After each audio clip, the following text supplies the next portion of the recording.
Hey, what's going on? It's CJ Wilson with Doak Talk here, my guy, my main man, Larion. The coverage of the Miami Hurricanes. You know, we're going to bring you guys our weekly episode. Just speaking about last week's games and, of course, this week's games. Definitely lucky for FSU. It's a damn bye week. I guess lucky for Miami just to kind of, they've been winning just to rehash some things to try to get ways. Yeah. So we're back with our guys just to chop it up. It was an exciting game for the Miami Hurricanes out in woke country, quote unquote, for the Cowbears. Impressive comeback. I'm not even gonna lie. Down 35-10.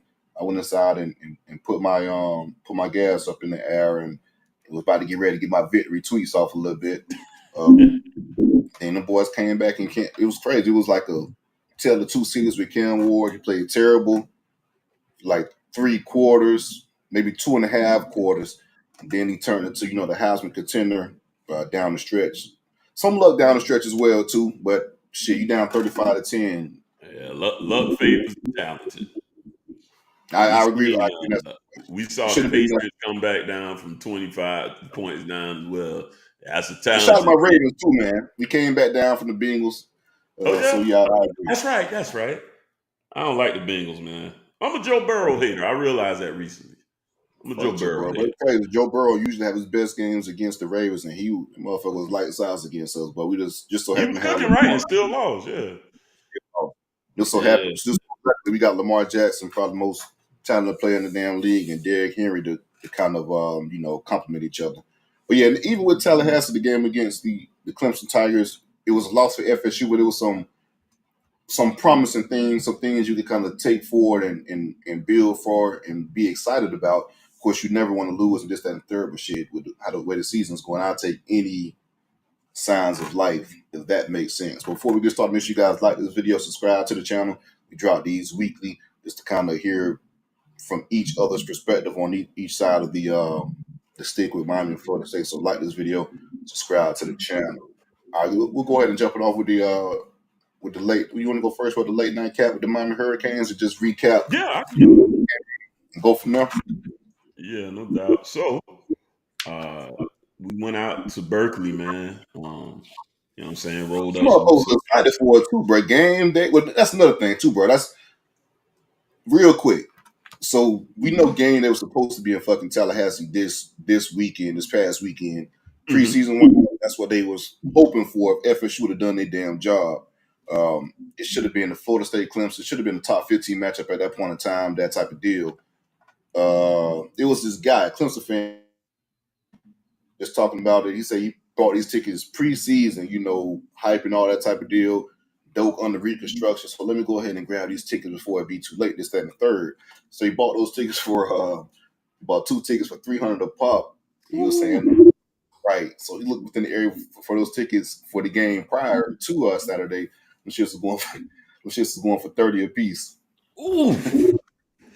It's funny you mentioned that because I just bought my Florida State tickets. I keep pushing it off. And I was like, man, did a good job about pushing it back. I still played a little number for it though. I was like, man, watch these shit drop. So regardless of record, that shit still gonna be a little ticket. People will be there, but yeah, it's not gonna be what it could have been. A lot of y'all fans not gonna show up this year. I know that. Not with y'all record right now. So it's usually y'all show up real big for that game. And so yeah, I know that's gonna be an issue with the record and everything. And funny, I did just buy the tickets. And the same thing, I kept waiting. We still don't have a kickoff time for that shit yet. I'm assuming it's gonna be 12. They're waiting. We're waiting. Yeah, but back to the lecture at hand. Cal ended up getting their very first game day, because like you said, y'all dropped the ball. They can't do it for us. Florida State and Miami. That's what I was so hyped about. I just knew we was gonna have a game day game this year. So I was like, man, it's going to be dope. It's going to be game day, Florida State, Miami. This is how it's supposed to be. And without getting into it, I still expect a good game, honestly. They just usually are. And I still see a lot with your defense being positive, just getting, the other side of the ball not moving yet. But anyways, so yeah, this was like the perfect storm for Cal to pull this upset off. Game day, they was out there since, 6 a.m. their time, man. So they, the fans came out, they pumped up. We're obviously 3 hours behind, so we not in our normal groove and element. And the kickoff is 10:30, so Eastern Standard Time, man. So you are in every opportunity for them to pull this off is right there for them. They went toe to toe with Florida State, so they feeling themselves. A lot of people felt like they should have won that game, and so a lot's going against us in that way, and they have a lot of positive momentum and feeling still coming into this game. Um, so in full transparency, I did not watch the game live because I work weekends, and so I was like, man, I'm not gonna play with it. I got to get up too early in the morning. This game don't kick off at 10:30, bro. It's not gonna be over to 2:30 in the morning, something crazy like that. And that's exactly what ended up happening. So I get up for work to go to work Sunday morning, and my girl, like, she kind of need me in the ball. I'm like, hey, goddamn, my team probably lost too. Like, this ain't no way to wake up. And then she picked up the phone. I don't know how she had it this fast. She must have Bleacher Report open or something already. She go, and I was like, shit, we lost. And she was like, she just staring at me. She go, Then she showed me the phone, and I saw the score, 39-38. I'm like, what the fuck? Oh my god! So I didn't get a chance to actually watch the game until Sunday evening when I got off from work. But it was a game, man. If you just look at the stats, you would have never thought that game was that close. We outgained them tremendously. Their quarterback only had 11 completions. He didn't look bad, but he just didn't have to throw the ball. Like, yeah, you wouldn't. That's what I'm saying. You wouldn't Right. have thought. But what happened in that And I game? watched the majority of it too, so that's a shock to me even watching the majority of it. Yeah, you just like, wait, that's all the completions he had. But what Cal did, that's the other advantage Cal had coming into this situation too. Cal was coming off a bye week, so they Yeah. had another week to prepare, get healthy. They started running back Uh, Jaden Ott. He's been a little nicked up, but playing. But he got another week to get himself healthy and be prepared for that game as well. So they came out. See, yeah, he's actually, specifically, he was 11 for 22. So he's only 50%. But the 50%. Yeah, it difference wasn't is great. in this game was Cal took advantage of that time off and hit us with some explosives. And that just wasn't what we was expecting at all, right? Like, nobody thought that Cal would be explosive, man. So they took advantage of that extra Nah, week. they wanted. Nah, yeah, they Nobody wanted. thought that. We figured at best they dink and dunk and get the Defense run game going and a with good Ott defense. And the defense played pretty and a good, good solid. defense. You guys just, just better players in my opinion. And so, yeah, they jump out on us, obviously. The game at the beginning is actually a pretty good game. Our running game is finally looking like what we want. It was one of those games where you blink and you're like, how the hell is that the score? Because it felt like a pretty solid game most of the time. They just got some explosives. The deep pass downfield for the touchdown, the Jaden Ott touchdown that a lot of Canes fans was complaining that, because we catching hell from other fan bases about the refs. I definitely looked like he stepped out, but they didn't even review it. Nice, and that was on the 4th and 1. But a good play call too. Still, we thinking they're just going to come through, try to bust it up the middle. They hit a little swing pass. We over pursue. My man took all to the house. Mm-hmm. Cam throws a nasty pick 6, and before you know it, we just in a hell of a hole. But kudos to the team, man, for adjustment second half. We just really did a number on to completely shut the rest of the offense down and come back in just a tremendous way where you going, it can't happen again. But I'll be honest with you, man. When you got one, war is just different, man. Like, I can honestly say to the Miami fans that watched the game live and went to sleep, I get it. I understand it. I would have done the same shit. And I got the advantage over y'all because I didn't watch it live. So I was like, I would have been nervous. I would have been nervous. Bullshit. I would have been more nervous about that game. But he does give you a sense of calm because you just know he can pull some plays off. We outgained them like big time by like 200 yards, and the defense was able to finally adjust to the things they were trying to get off in the first half. Why? Shout out to Guidry too, man. One thing I like about him, he always says it's not about preparation, it's about adjustments. Because he said what's going to happen is, I saw him in the press conference not long ago. He said what's going to happen is you're going to prepare for them. They're not going to show you none of that, which makes sense because I know the film you got. So you have to adjust to that. And then what's going to happen is they're going to fall back to their tendencies, which works, like they bread and butter. But that's the part you prepared for already. So now you making on-the-fly adjustments, and then you can kind of fall back to your preparation. So shout out to him for getting it right and getting it locked down, and just all these guys making plays, man. We don't have drop balls. You got you got young boys, Elijah Lofton out there being a major contributor. Catching a major pass, Restrepo, a certified Hurricane legend at this point. Everybody, all the jokes, and shout out to Espresso, man. Shout out my guy Espresso. Cafecito, all that. He liked that in the collegiate level. I don't know what he's gonna be the real next shit. We talking college. Even the next level, that's a different conversation. But I think today's game, he'll be perfectly fine. Yeah, he'll be a West Walker. He'll have one of the New England Patriot receivers. He'll be like your boy from Clemson. That was Winthrow. What is it? Winthrow? Hunter Renfro, yeah. Hunter Renfro, excuse me, who was at Clemson for seemed like forever. You got good route runners, bro. Like good route runners that understand defenses and understand holes in the defenses, understand how to get to the sticks, etc. You'll be successful. And he's probably stronger than people think too. He's 200 pounds. So he's like a solid. He's a stocky dude, right? So he has the opportunity to break some tackles too and make some things happen. But I know a lot of people was upset because of the targeting call that didn't get called towards the end of the game. And I get it. I get it. I understand. That shit was definitely even down 25. Even Wesley knew that shit was a target. And so it was like you watched I don't know if you watched the full version or just the cut up version. When he was on the sideline. I watched both. Yeah, I saw him. He was pacing a little bit nervous. Yeah. I'll say this. By standards, which most fans, and this is where I know I get the frustration. As fans, we don't want that as a targeting call. But we don't like the call, period. It has been called, right. It has been called targeting. So I'm gonna tell you right now, I would have thought they was gonna hold that as a target.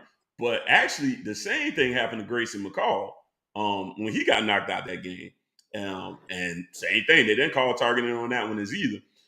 I mean, they say launch, which is always crazy to me. I'm like, what the fuck are you supposed to do?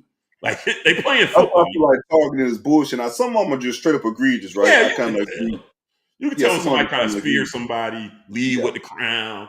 He was trying to push him off. I don't think Wesley wasn't nothing malicious. He saw the fucking quarterback running, and bitch, I'm about to take my shot on this goddamn quarterback, and you got a good one on.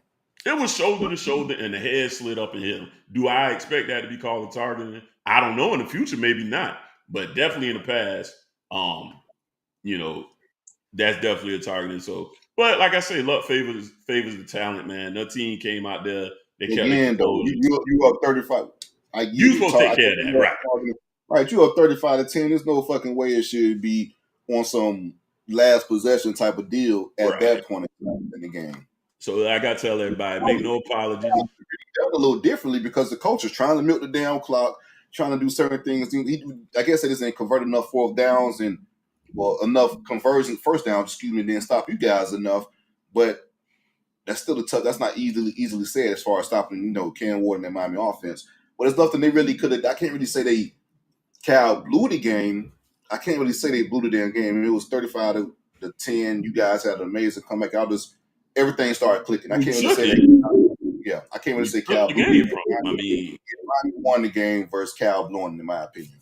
Now Virginia Tech blew that damn game, in my opinion. But I think, especially this game management and stuff, I think Cal, y'all just took that shit from him. Yeah, and this is my last point. I know we're a little crunch for time tonight, so I want to say shout out to Mario too, man. People laugh because he hired a time management guy and all that. I think that game was coached superbly well as far as game management.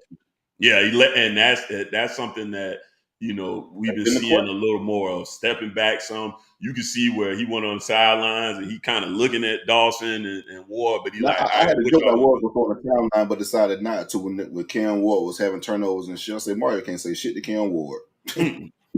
You can't. You Like, got to take the bitter with the sweet, right? Same yeah, way with I the good. do think that, but he really can't say nothing to him. He's got to ride with it because you go have it's gonna be some little frustrating moments, but I think the good definitely outweighs the bad with Cam, and the good is very fucking good. Think of James. His last when he got drafted, 18 picks that year. He can get a little reckless. But you Yeah, also know he can lead a comeback, he can throw, he can drop James. downs all over the field too. So you just gotta live with that bitter part of it. So but Yeah, yeah, so James overall, we played Notre Dame in that game, that 2014 game, and that was some of the best football I ever seen James play. So again, like you say, it comes with the territory. so yeah, so yeah, shout out to him and stepping back and doing all things necessary to win. We saw a lot of upsets, man. So, It was to Saturday. to yeah, man, to come out on the right side of it is good. And we got a bye week to kind of make some adjustments and everything. So go ahead and let you get into your game, man. I actually didn't watch our game this week. I usually do. No, I get it. And it's wild too because we've been calling ourselves box office boys, but even if Florida State and Clemson, and we're the two box office teams in the ACC within the last few years, as far as from a number standpoint. That's why they're really trying to get out.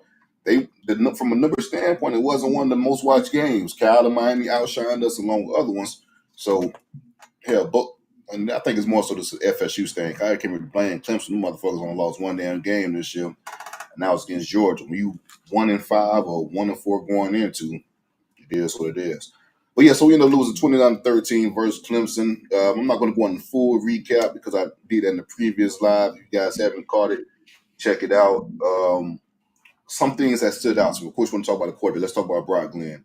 Brock was what was Brock? I thought I had the numbers wrote down.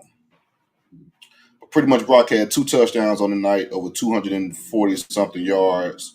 He had a post with the offense. He was doing some shit that DJ couldn't do. He was pushing the ball downfield, had mobility in the pocket, like I kind of stated prior. He was moving around a little bit, even scrambling, and had some gutsy plays in a certain situation. Now, Brock, he didn't play a clean game. He had some mistakes, he had some misses. It was one play where we had a pass interference on Ja'Kai Douglas for about 15 yards.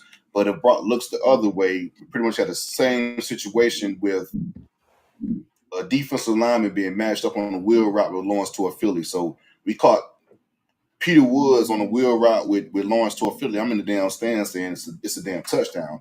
So that shit, soon as it developed this, that, and the third, and we just didn't really look that way. But Brock ended up being 23 for 41, 28 yards, 2 touchdowns in the pick. The pick was a bad pick, but I think it was more so Hakeem Williams' fault, and he kind of took the blame for that. And shout out to Hakeem, man. I really like what I've seen from Hakeem. He had a damn good game, made some big time catches on third down, 4 catches for 53 yards. I want to see us feature him moving forward a lot more. But yeah, Brock Glenn had a QBR 78.7, which is the highest of the season from Florida State quarterbacks against the defense. Right, well, that's not saying a lot. Don't get me wrong, right? Well, take it. But I take it right for a redshirt sophomore. We're talking about the best defense we played thus far, probably the best defense we have played all year, maybe in Clemson. Probably. So yeah, I was pretty impressed with Brock, and it was a fourth and 9 situation, man. And I was like, man, this shit is a wrap. We're not going to convert anything, this, that, and the third. And Brock, they got pressure. He eluded the guy, made the guy miss, turned the corner, said, fuck it, I'm going to get this shit on my own, lowered his shoulder, made a gutsy play for the first down to kind of get guys going. Okay, I could do something with this kid here. Like he got a little moxie. And that's another thing. Brock had confidence. Like he looked totally different than DJ. The command of the offense, confidence, moving around. He looked different. We're talking about a fifth-year guy versus second-year guy. So you got to rock with that. And just young guys in general. It's been a big thing with the fan base about free the youngest and all that type of shit. I'm with it. Free these goddamn youngest, man. So Kyle Morlock, who's been terrible this year with drops left and right, was pretty much benched after that egregious drop from SMU that led to the pick to open up the half. The pick to open up the half and pretty much a touchdown for SMU because it was a pick that was returned to like their 20 or so yard line within the red zone. Blew the So game. it blew the game open. So we ended up playing the young freshman, 2 tight ends after that, after Landon Thomas in the SMU game, and he carried over to the Clemson game. Landon Thomas, who was a 5-star tight end at one point, pretty much a top 3 tight end throughout the consensus of his recruitment for that class, and Amari Williams, who was supposed to be like these 17-year-old kids, Blunt down in Miami, Ryan Williams, which is on another level a little bit out in Bama. But Amari Williams was another guy who was supposed to be a 2025 5-star kid, reclassifying, enrolling early at FSU, 17-year-old kid. Landon Thomas led the team in catches and yards for 7 for 80. And Amari Williams scored his first touchdown on like an acrobatic 15-yard catch. So you see the potential. And that's another thing, too, as far as Landon Thomas. He looks different. Maybe similar to Jaheim Bell in this sense. Like we've seen Kyle Moore, like in other tight ends, catch passes and not really do anything athletically after the pass, this, that, and the third. It was one catch.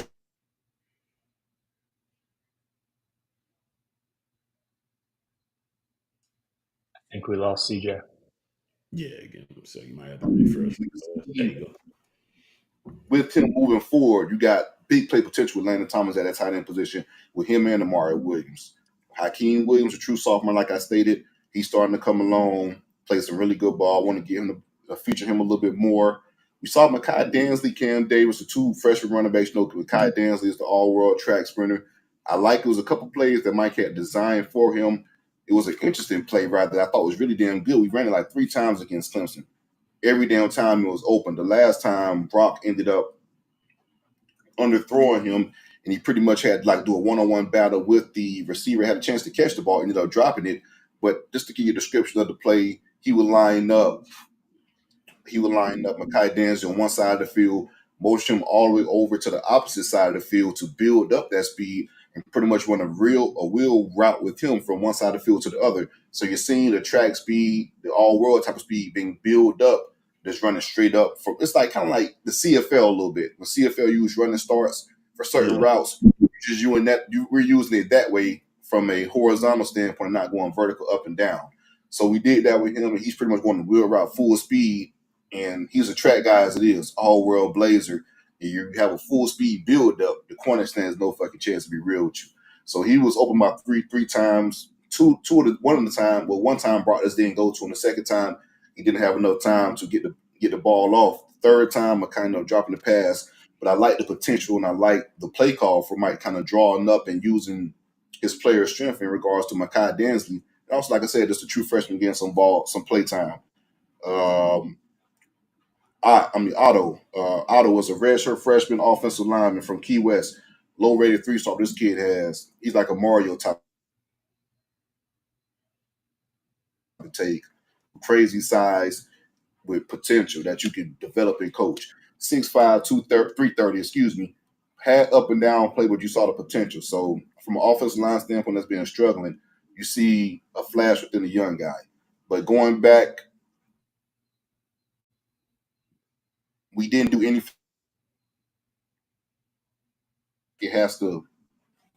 Something has to change within that. And Atkins is pretty much playing Russian roulette with the guard position. Shout out to Richard Leonard, transferred from Florida. Once he's out for the season, he was our most consistent lineman, which isn't saying a lot because the offensive line hasn't been good, but the guard play specifically is struggling like crazy. It's been a combination of TJ Ferguson, Keandre Jones, Otto, the redshirt freshman I was talking about. Atkins even moved your first team all ACC left tackle and Darius Washington to the guard position just to try to get some help in the inside to give the running game a chance. So we knew the running game was a wash. We kept being in tough situations as far as second and long or third and long for Brock. It wasn't really easy for him, which made it that more impressive with how he performed. I don't think the defense kind of did him any favors. And, of course, the running game didn't do him any favors, and a few drops by the receivers as well. Moving on to the defense, shit can't fucking happen. 500 yards of offense. Like, that shit just can't happen. Can't happen at all. They ran the ball for 265 yards. Like, that's ridiculous. 265 yards cannot happen for FSU. We got no push. Phil Maffa had 25 carries, 154 yards. Shot to Phil Maffa. That motherfucker, dog, had over 6 yards carry. Like, come on, man. Run the motherfuckers over in the secondary and that type of shit, too. He's a big cat. Yeah, he's a big back and he's fast. Once he gets built up, it's a wrap. But again, 500 yards offense can't happen. 265 on the ground definitely can't happen. Now, I know a lot of fans are talking about, well, we only gave 29 points. Yeah, that's true. But it was in the red zone multiple times, blocking 2 kicks. That could have been 6 more points. And also, just from a field position standpoint, going back to my point about Brock, we're not helping our quarterback. So it's been situations where we punt the ball. The best position on the team is then special teams in field goal kicking and punting, this, that, and the third. But we'll punt the ball and pin them within the 10. They get about 3 or 4 first downs, and they're pretty much flipping the field from, if we stop them there, you got a short field for Brock to kind of have a command on. From the 40 on up, you could probably manage that, right, if you stop Clemson. But now they got a few first downs, this, that, and the third. Now they're on the damn 50. If you're stopping these motherfuckers, they punt the damn ball. Now you're if they're flipping the field, now you're putting your red shirt freshman quarterback in a tough situation, driving the length of the field with a running game that's not being there at all, this, that, and the third. But overall, though, I like what I saw of the young guys. That's what I will say.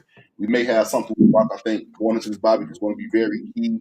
Like, it's going to open up some things in regards to, just, and that's another, I've been complaining about Mike play calling all fucking year.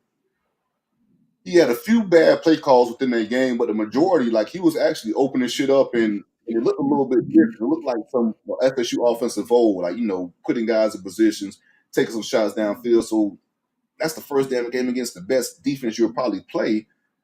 Shows he had a little trust in Brock and like what he saw to Brock in regards to what he was put on the field.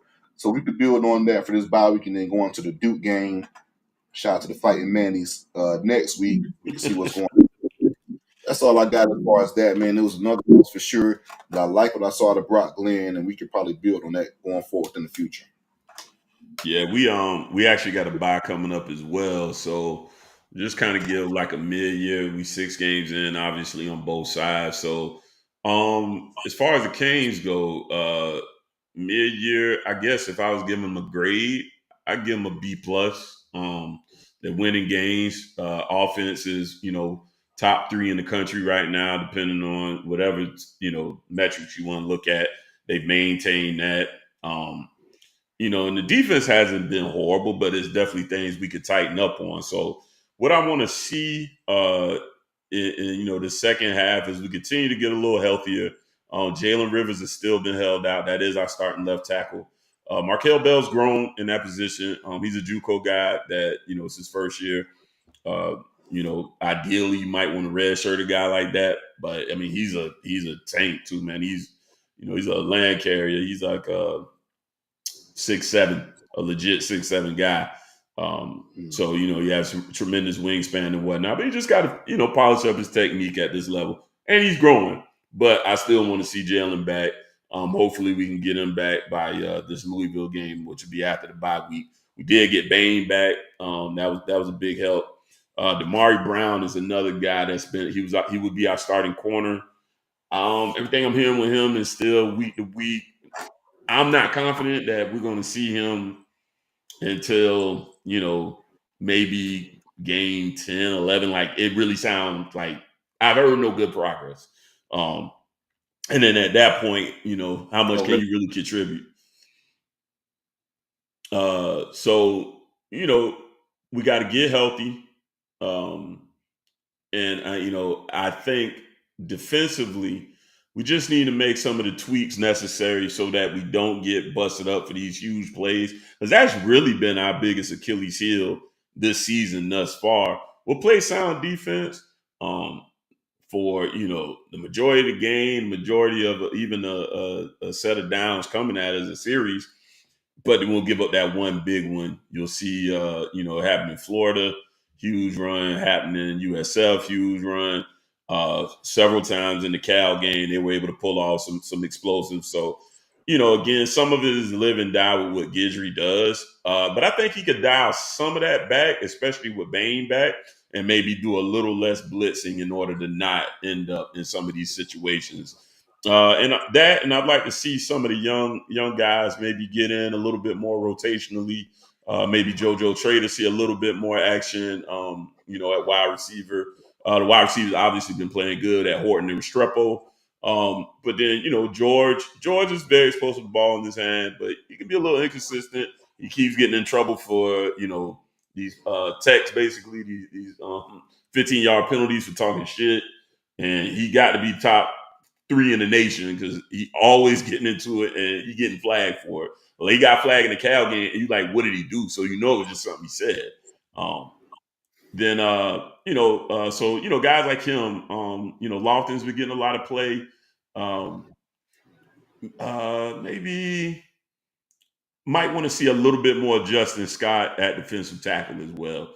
He's been playing fairly well. He's a big guy too. He's a 5-star recruit, and he's been playing, but maybe up his snaps just a little bit more.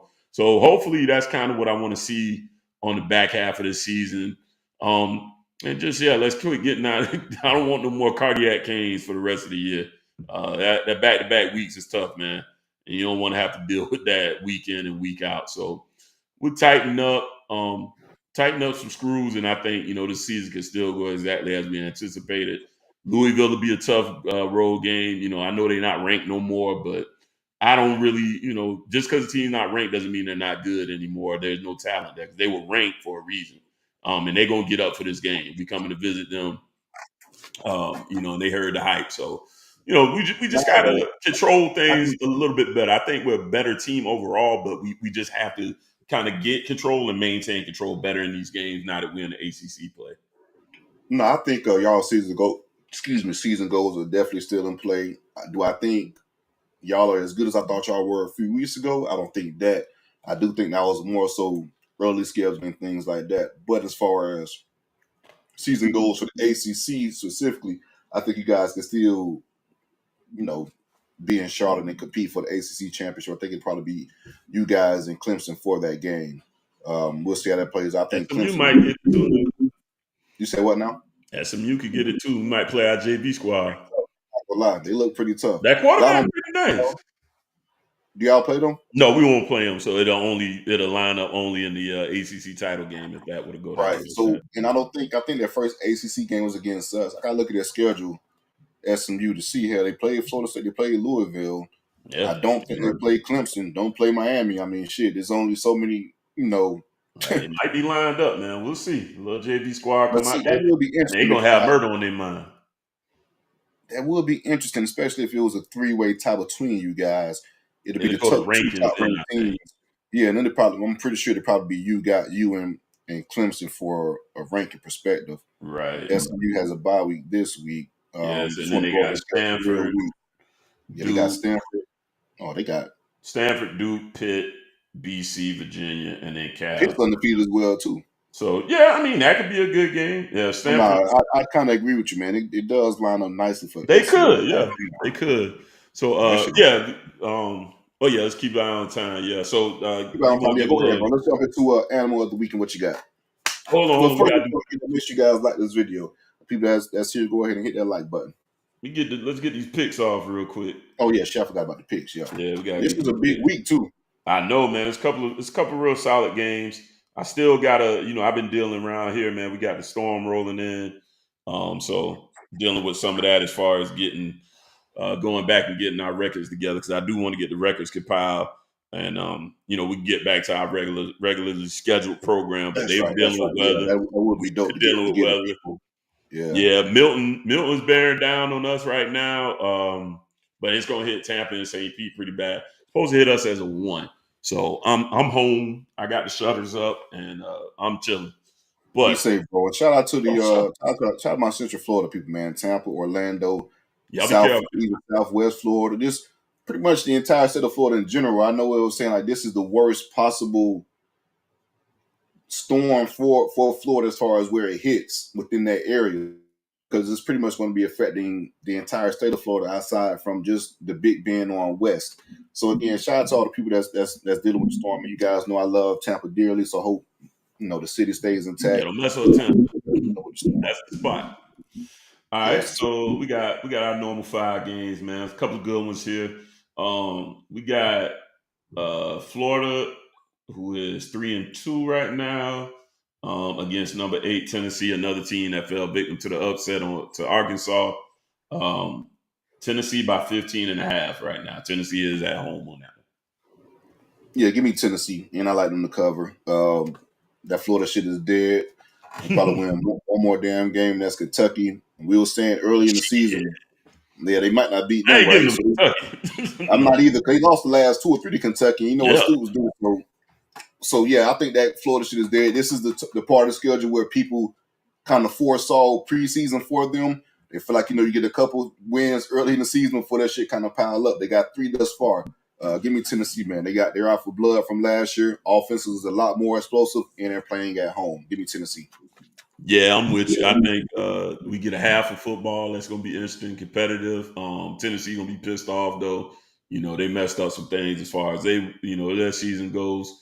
But again, they still got goals ahead of them. I think they win. I think they cover as well. I think they blow the doors off later on. They still got a lot of explosion on that offense. So yeah, give me Tennessee, and I think they cover that. All right, next we got Ole Miss. That's an Speaking of interesting one. Kentucky. Against LSU. That's number Right. 9 and number 13, respectively. Ole Miss is favored by 3.5. Who you got? Man, this is tough. That is a tough one. Yeah. Night game in Death Valley. Yeesh. Oh yeah, Yeah, this is a 7:30 kick too. yeah. Give me I'm pretty sure game day is going to be at the next one, but give me but it's still going to be a hell of an atmosphere in Death Valley. Give me LSU Brian Kelly. And also it's crazy because Ole Miss and LSU the last few years has been pretty damn good games. Give me LSU. I don't know how the hell they put it off, but I think ninth game in Death Valley they'll come to play a little bit. Give It's me always I think it's gonna be a hell of a game. It's probably gonna be the second best game on the lineup in my opinion. yeah. I'm gonna go Could be with you the, on that could one. be the best game of the weekend actually. LSU, yeah, nighttime Death Valley, they just find a way. I think uh, it's going to be an exciting, fun game, but that's a tough place to play. You got to walk by Mike the Tiger, whatever his name is. It's going to be turned up there, man. I think LSU, How cool is that though, bro? Like as far as like how the that shit whole is set up. Tiger.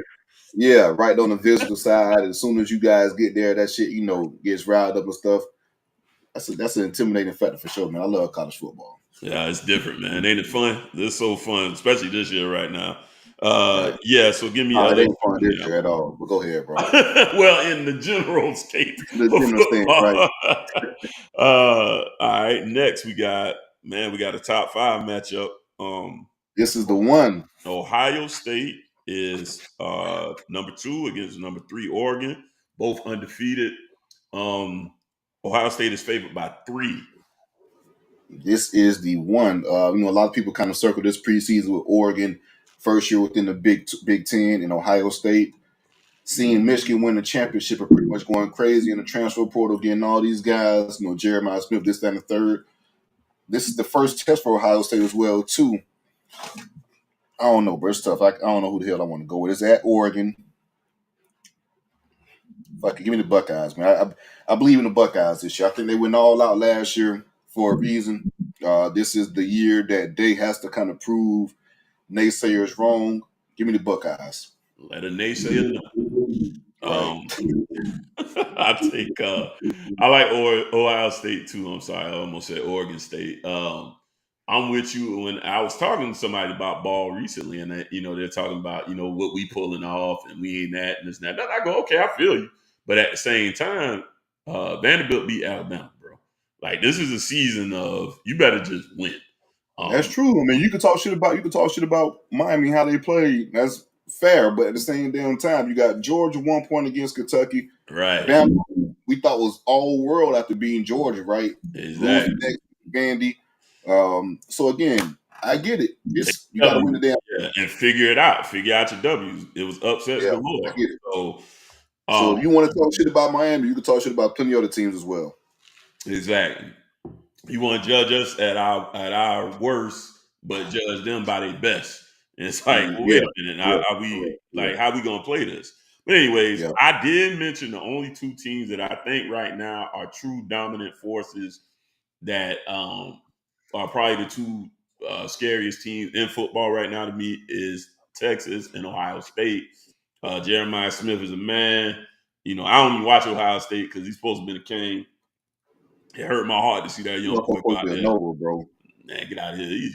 All his I homeboys swear to God, go. you guys made a late push, no lie. But I promise you, bro, leading up to the signing day, it was so much. Well, leading up to like 3 days before the signing day, that shit was so much JJ Buzz is crazy. Even Yeah. 247, they hard if you probably correct me if I'm wrong. 247 even had a commitment edit for Jeremiah Smith to Florida State because even they got worried of it. Of course, it just didn't pan out, but it's Well, I'm neither here glad nor if he there. ain't gonna be with us, I'm glad he at Ohio State. Motherfucker go to Miami. Like I'd be flipping shit over if I seen that shit He down there with might, that you all. know, transfer portal real, man. Nah, hell, I ain't going nowhere. He need to come on home, man. I He ain't, good. he ain't leaving though, but I ain't mad at him. But yeah, I think Ohio State real. I think Ohio State covered that too. I think they actually kind of went in a dominant fashion. They owe them one too because Oregon beat their ass last times at their house, so that's definitely one I know they had circled. So give me Ohio State in fairly dominant fashion. I don't think it'll be no 3-point game. I think they win by give me something like 13, maybe 16-point game. I think they go in there and kind of kick a little ass. All right. Next, this one was interesting to me because the spread isn't that big, especially for a ranked versus unranked opponent. You got Iowa State, number 11, 3-point favorites on the road against West Virginia. And I was like, man, that's a pretty close spread. And West Virginia only 3-2. So I thought it was a little interesting. Yeah, that's an interesting one there as well. You got Matt Campbell up there in Iowa State, who's done a hell of a job at Iowa State thus far. Pretty much took them to heights their program has never seen, if I'm not mistaken. And of course, you got West Virginia. It's a home game for West Virginia. So I'm trying to pull it up real quick. Home game for West Virginia. I think I'm going to go with, give me the home team, man. Give me the upset. I'm going to roll my Tallahassee guys. Shout out to Garrett Green, the quarterback for West Virginia. Childs High School, Tallahassee, Florida. I'm going to go with, I'm going to go with West Virginia. Fuck it. I'm going to go with the Florida. I picked Iowa State to upset Iowa. Did I that. think they kind of continue. I'm with you. I think Campbell's a good coach. I think they covered this game, but I do think it's interesting. I think it's going to be a game y'all probably want to tap in because Vegas usually ain't off by much. So the fact that that's only a 3-pointer, I think that might be one of the more entertaining games this year. But I do think Iowa State pulls it off. All right, now last one on the slate. Yeah, man. Also, Trey, my bad, bro. The second lead receiver, I forgot about this guy too. Traylon Ray for West Virginia. He's from Tallahassee as well too. So give me the 850 Mountaineers. No doubt. All right, this is our last game on the slate. We might have to cut because I know we got a hard out in a few minutes. We got the old Red River rivalry, man. SEC version. Oh man, right? That's crazy now. Trey, Texas is playing Oklahoma. It's a neutral site. They play at the where they play? Do they play in Jerry World? No, they they're play at playing the Dallas this year. yeah. It's always there, but I don't know exactly where. The No, I Cotton think Bowl, it's right? I don't think it's going Whoever- to be at the actual. I don't think it's going to be at the fair this year. I think it's going to be in Jerry World this year, if I'm not mistaken. Oh, okay. Either way, You it's know, always usually in they play Dallas. the game at the fair. This tends to be a really good game. It tends to be a super tight game as far as scoring go. Oklahoma this year, they actually 14-point underdogs. Oklahoma has not been able to move the football at all. The defense has been pretty good. They got a damn good defense. Actually, one of the guys we were in on recruiting, Jaden Jackson, not David Stone, is he was named a mid-season freshman All-American. I saw that on the on 3. They did their little mid-season coverage. Canes actually had 2 guys. They had Lofton and OJ Federic, but I noticed him on there too. Defense is playing well. This is like I said, this is one of the best rivalries in the game. I'm gonna take Oklahoma for the upset. I don't. There's no reason really to think they're gonna win this game because the offense has been absolutely putrid. But I think the way this season's been going, this is the game that messes Texas up a little bit. And they're gonna have to fight back and get back and straighten up their season too. Even though you got 12 teams gonna make it, I think this is gonna be their first game they drop. Shout out to Brent V, the Oklahoma head coach. Like I said, good defense. So he's a defensive guy. Long time Clemson defensive coordinator. But give me Texas. Just too much firepower on offense. Real good defensive line. Real good defense. I think they're primed to be one of those teams that's going to compete for the SEC championship with Alabama, Georgia. Those 3 pretty much are the class of the SEC, in my opinion. I guess you could throw a little Ole Miss in there as well. Tennessee. LSU on this game. If Tennessee could turn it back around, they right there too. lost 2. So about 4 or 5 teams that actually have a chance within the SEC, with Texas being one of them. Oklahoma, like you said, they just don't have the firepower on offense, quarterback situation, that type of deal. I'm gonna roll with Texas. They're gonna keep rolling. No doubt. All right. We super tight on time. You want to just get out of here with? We'll go ahead and get up out of here. We Yeah, could lock sorry out. guys, we got started like 15 minutes late, so Yeah, we had a situation, so we was a little bit off schedule. But we're gonna wrap a little early for y'all this time. We'll get back to the regular. I watched House of Dragon right before we got on here, but we got a little bit of a late start, so we don't want to we can't go over time today, unfortunately. We'll do Animal Weekend as usual. But we thank all y'all for tapping in, man. Please like and subscribe. Tell a friend to tell a friend. As long as these hurricanes keep going on past, man, we're going to keep coming through and giving y'all a show every week. We appreciate all y'all for pulling up. facts. Appreciate y'all for hanging out. Like my boy said, we'll have an Animal of the Week for you guys next week, and we got some interesting ones too. But yeah, appreciate you guys. Want to hit that like button, subscribe to the channel. Peace until next week. Peace.